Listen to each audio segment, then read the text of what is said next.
Hello, this is Julian with Kapha Reviews, and today we'll be recapping our reviews from the month of January 2023. And since this is the first video in this series, I'll go ahead and explain how this works. On the last Friday of every single month, we're going to be doing three things: discussing our favorite coffee from that month's worth of reviews, as well as any honorable mentions, our upcoming coffee of the month, and addressing any sort of questions, comments, or future projects that we feel are worth addressing. So let's go ahead and get started with our honorable mention coffees, and we're going to be discussing these in order of when they were released on the channel. And the first coffee we're going to be discussing is the El Goyabel Geisha, the wash process Mexico from Passenger Coffee out of Lancaster, Pennsylvania. And this is actually the first coffee we reviewed this year, and it caught my attention when it was released due to the fact that it is a Mexican geisha, and it had a wintergreen note listed on here.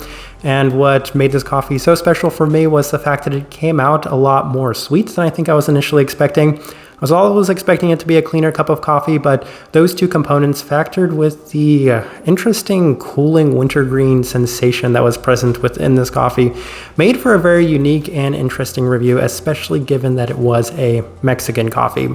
This right here went to show what Passenger is capable of. Probably my favorite Mexican coffee that we've ever reviewed on this channel, so massive credits to Passenger on this one. This is one of the only coffees that we're going to be discussing here today that is still available for purchase. They're low on stock, so if you're interested in this one, then I would jump on that opportunity soon. Next up, we have the Encantos Del Coyote, the wash processed Peru from Kapha out of Oslo, Norway. And this coffee roaster originally caught my attention a couple of years ago during the Cafe Box Advent Calendar series when their Buku Saisa, a natural processed Ethiopian coffee, turned out to be my favorite coffee from the entirety of that Advent calendar. And since then, I've been on a hunt to get a full bag of some of their coffees, and I was fortunate enough to get a couple of their coffees this month. And this one right here definitely stood out a lot for its very candied-like components to it. This was a very sweet coffee, and while it was a little bit more developed than I might have expected for a Scandinavian coffee, it definitely yielded so many of the wonderful characteristics that you might expect from a well-crafted Peruvian coffee, South American coffee. This one right here had those in abundance. It reminded me so much of some of my favorite sweet bloom coffees I've ever had. Unfortunately, this one is no longer available for purchase, but this one right here is one of my favorite Peruvian coffees we've ever reviewed on this channel. All right. Next up, we have the Rena, the hybrid wash processed Guatemala from Manhattan Coffee Roasters out of Rotterdam, Netherlands. And I went into this coffee with pretty high expectations, given that it had a very similar flavor profile to one of my favorite coffees I've ever had from Manhattan, which of course is the Kianjege, a wash processed Kenyan coffee. And I really adored that one for its cherry soda-like characteristics. And this one had wonderful, sweet characteristics, very similar to that coffee, slightly herbal as well, and very clean in general, especially for the processing method.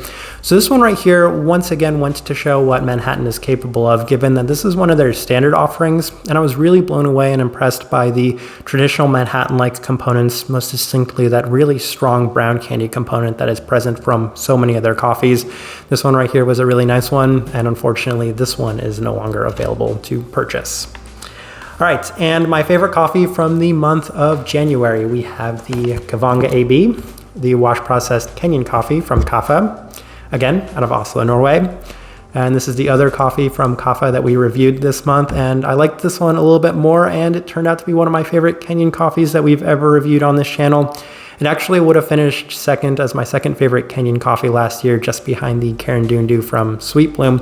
And I liked it for a lot of the same reasons that I enjoyed that coffee. It tasted very candied, like a lot of candied berry components to it. And that's what I'm always looking for in Kenyan coffees, is a lot of sweet components to them, a lot more in the candied direction, while maybe toning down a fair bit of the savoriness. And this one didn't have too many of the savory aspects to it, while still offering great clarity and a lot of sugar-like sweetness to it as well.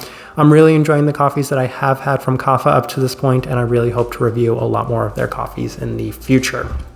All right, let's go ahead and discuss our upcoming coffee of the month. And from this point going forward, I hope that they're going to be just one coffee, but I couldn't resist doing two coffees this month. And a lot of the reason for that is these coffees both have what I'm looking for just in general for basically the same reason. Let's discuss them. The first one we have is the Santiago Caro right here, which is a wash processed Colombian coffee. But what really intrigued me about this coffee is that it is of the Chirroso variety. And that's something I've been discussing with some people in the comments down below, because the Chirroso variety really caught a lot of people's attention last year, as some people labeled the Chirroso that Say released last year as their favorite coffee from the entirety of last year. And for that reason, I've been wanting to go back and try the variety. I've been looking for it towards the end of last year, and we even reviewed one from Black and White, which wasn't necessarily my favorite.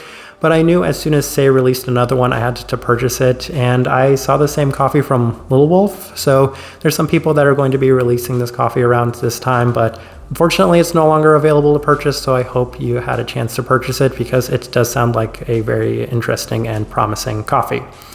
And then the other one we have is the Guillermo Lomos, the wash-processed Ecuadorian coffee.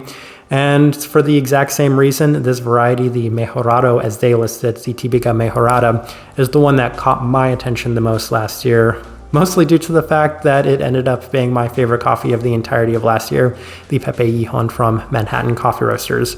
So seeing Say release these two coffees at the same time, I knew it was a perfect opportunity to purchase both of them and kind of highlight both of what they're capable of by making both of these coffees the coffee of the month. And one thing I'm kind of toying around with the idea of doing in the future is maybe creating a poll and running it on our Instagram to see which coffee you guys would be most interested in seeing us review.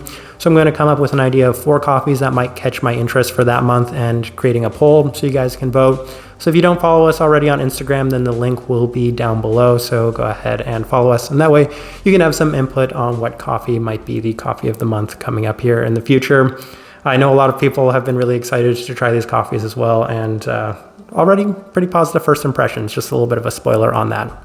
As far as any other notes go, one thing I wanted to address was our trip to Vancouver, as I found out to be a very fun trip, and a lot of people were asking why I reviewed some coffees that are coffees that I typically don't review. So we reviewed a lot of South American coffees and Central American coffees while kind of skipping a lot of the African coffees. And a lot of the reason for that is I haven't reviewed a whole lot of Brazilian coffees in general, and that felt like a great opportunity, kind of a 1 cup commitment as opposed to an entire bag's worth of commitment of those coffees. But even then, I did want to highlight the Mellow Caramello that we had from House of Funk. House of Funk has really grown on me.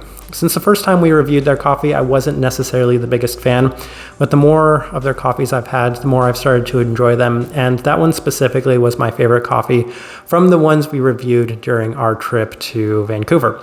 There were some other coffees that we tried that weren't reviewed, including a coffee from Gardelli, a coffee from Tom Bargain, and there's one more coffee that I'm spacing on. Oh, there was another coffee we tried from Pal. We tried quite a few coffees that we actually didn't review or discuss, but there were some really nice ones. Vancouver is a very impressive coffee city. If you ever get the opportunity to go, there's so many places that I would suggest. Pretty much any one of those coffee shops that we went to during that trip are wonderful coffee shops. In addition to that, we even got some suggestions for some other coffee shops to visit while we're there next. And given that it's a lot easier now to travel back and forth between Canada and the United States, we might be going to Vancouver a little bit more frequently, especially given just how impressive of a multi-roaster Revolver is. And for those that have never known, this is actually a Revolver shirt. So this right here's the logo, the R for Revolver, and it's been featured in a lot of our videos, and that's because I really like Revolver. They're one of my favorite coffee shops in the entire world. I will kind of end it with this. We're about a little over 20 subscribers from reaching that 1K mark, and we all know what happens when we reach that 1K mark. We're going to be doing our European coffee roaster tier list, which I know is something that I've been looking forward to, and I know a lot of people have been looking forward to that as well. So if you're not already subscribed, this is a great time to do so, because that will bring us one step closer to that video. As I always say, if you guys do enjoy the content, give this video a like, subscribe if you're not already subscribed. This right here has been a recap of our reviews from the month of January 2023. Thank you for watching.